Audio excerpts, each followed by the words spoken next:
giving you a warning and a heads up right up front. You make this meatloaf recipe, it's going to change your life.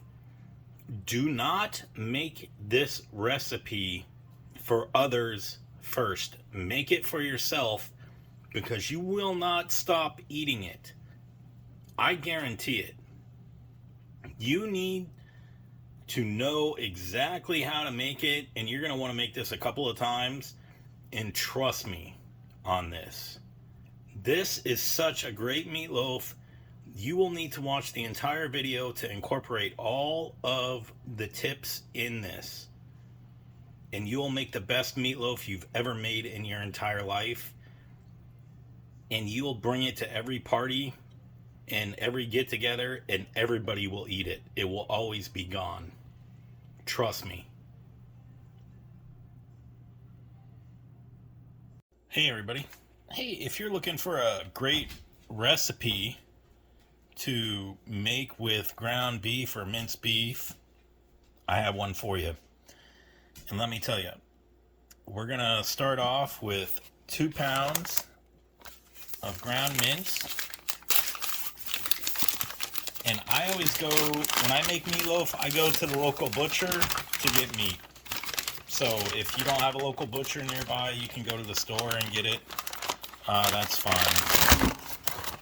So we got our ground beef. You're gonna need either a small onion or a medium-sized onion cut in half, and I chop it up fine for this recipe. The other thing that you're gonna need is you're gonna need 1 egg.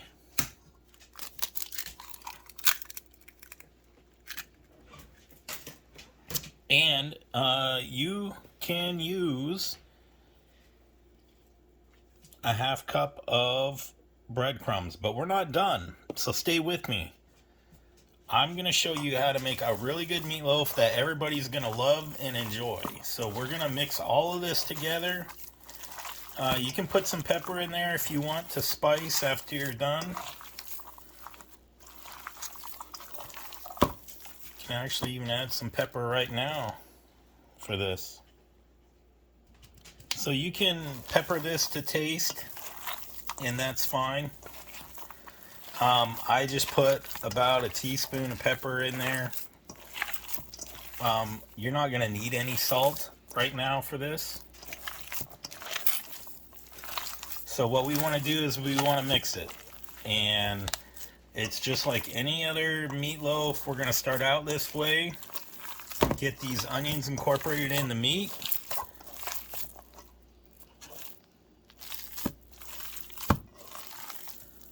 Get that egg incorporated in the meat.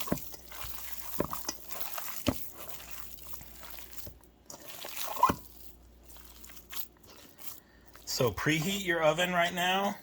I normally cook these at 385, so I got mine preheating my oven, don't forget. And it doesn't take very long. This is only 2 pounds. Get all that in there mixed really good. And now we're going to add the breadcrumbs in there. And you just want to dump the breadcrumbs in enough so that way you can mix these up really good. And these are Italian seasoning breadcrumbs. You can use regular breadcrumbs and add some spices if you want, but you don't even really need that for this. So we're going to use about 1 cup of breadcrumbs.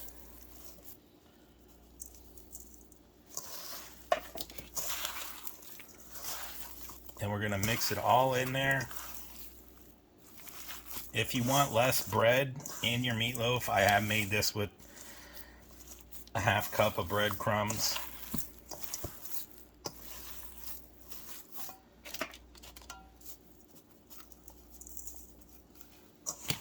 But just keep mixing. So we're going to add all the breadcrumbs in and finish up. But stay with me because we're not done. Okay, so before you do anything else, we got our 2 pounds of ground mince, all with our ingredients, our onions and our breadcrumbs and our egg. Now we got our oven preheating. Now you're going to need about a tablespoon of butter. I use a metal pan. That is one of the best secrets for any type of meatloaf. And what I do, let's see if we can get a better shot of this. So what I like to do is I like to take my butter and just put it in the pan.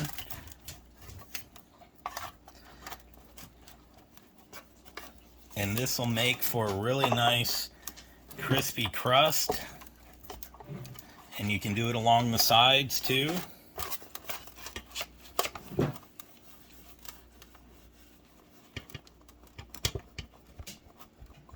This is an old trick.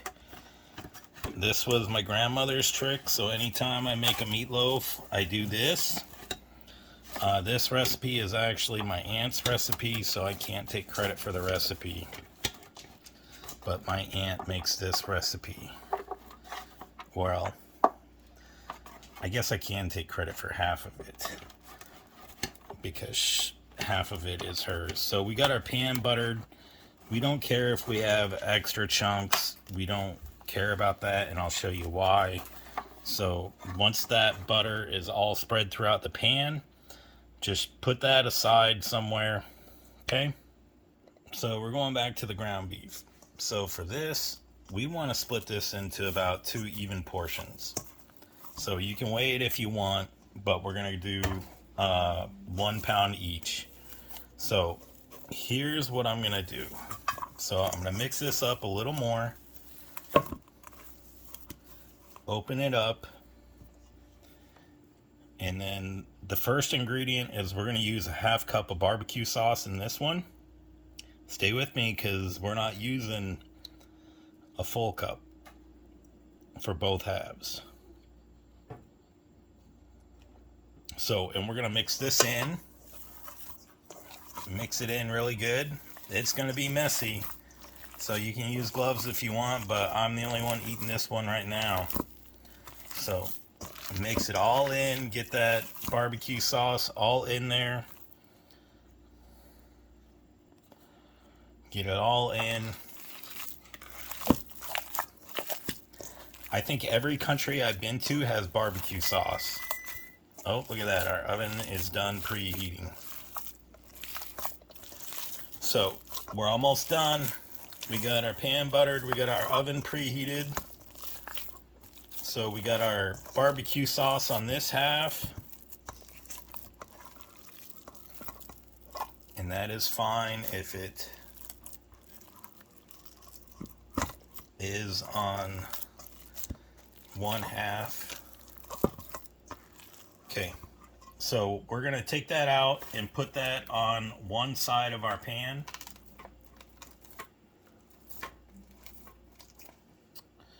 Then we're gonna rinse this bowl. Okay, so we got our second part. We're gonna put ranch on that.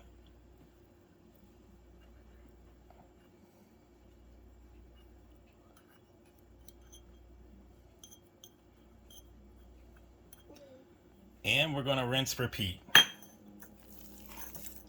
So we're gonna go ahead and get that ranch worked into the meatloaf.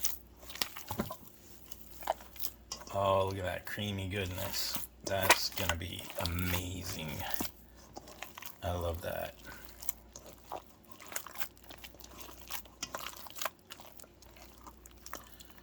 Wow, look at that. Amazing. So, and then once we get that, mix it all in there really good so it's all covered throughout. You guys are going to want to try this. In fact, I believe you will actually make this at least once a month and add it to your family's dinner.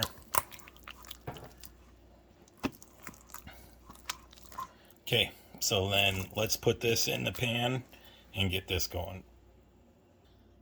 All right, so I have some potatoes to use up and I've scored them. So I'm just going to take some of that extra butter and press it down into the potato.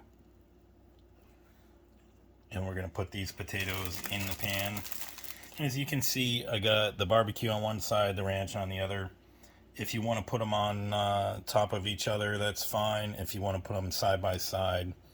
But I just mashed the butter in. And I just set them down.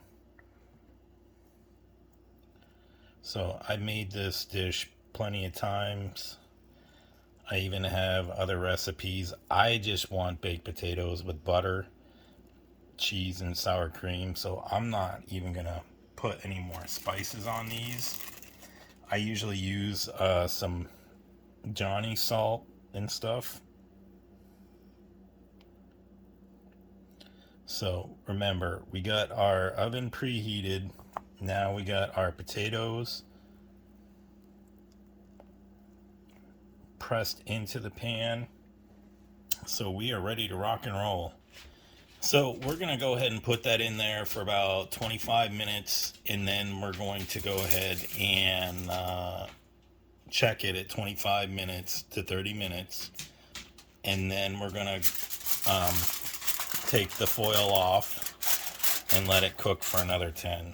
I like my meatloaf a little crispy, and that's what the butter does.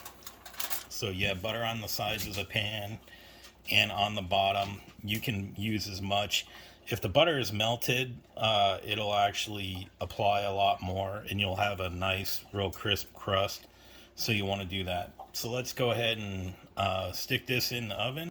Now, I've had that pan for probably 20 years, and I'm telling you, that was one of the pans that my grandmother gave me, and she always made the best meatloaf with the metal pan. So let's go ahead and get this cooking.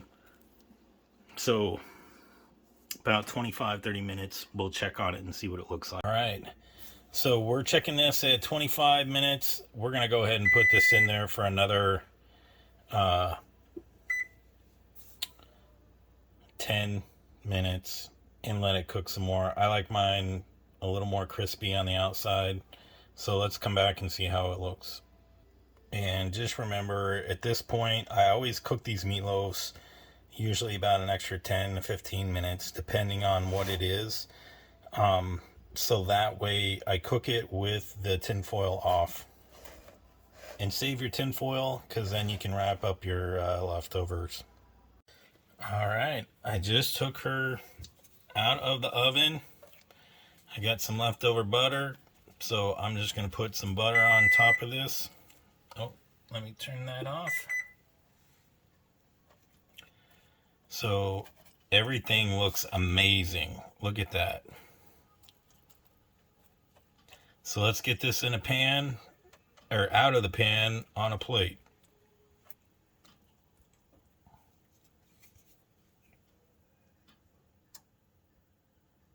All right, so you stuck with me at this point. I just wanted to show you the Crispies. Man, those are so good. I love the Crispies.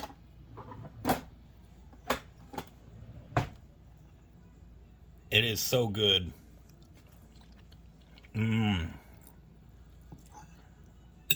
Let's try the ranch.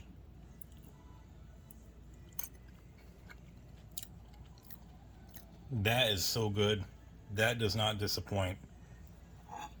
And let's try the barbecue. This is why you make it in a metal pan. And that's why I use butter. Look at that.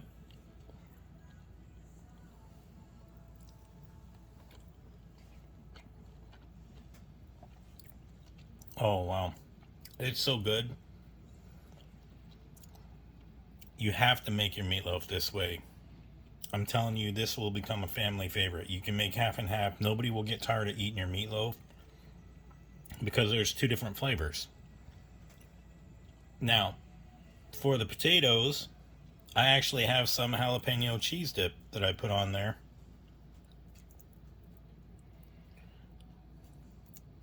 So let's try a bite of potato. And look, you can make these potatoes at the same time as your meatloaf. So buttery and flavorful. It's so good. So if this video helped you out, like and subscribe. I have many other videos on my channel. Please watch them. The next video is going to load for you. I have so many food recipes and so many house tips. I have so many great recipes coming up, so many videos coming up. Please enjoy yourself. These are all good quality meals that don't cost you $1 million to make. And you cannot get this stuff in a restaurant. You'll want to eat this meatloaf just by itself. You won't want to put anything on it. And you'll want more. I'm telling you right now. You won't be able to put it down. Thank you very much.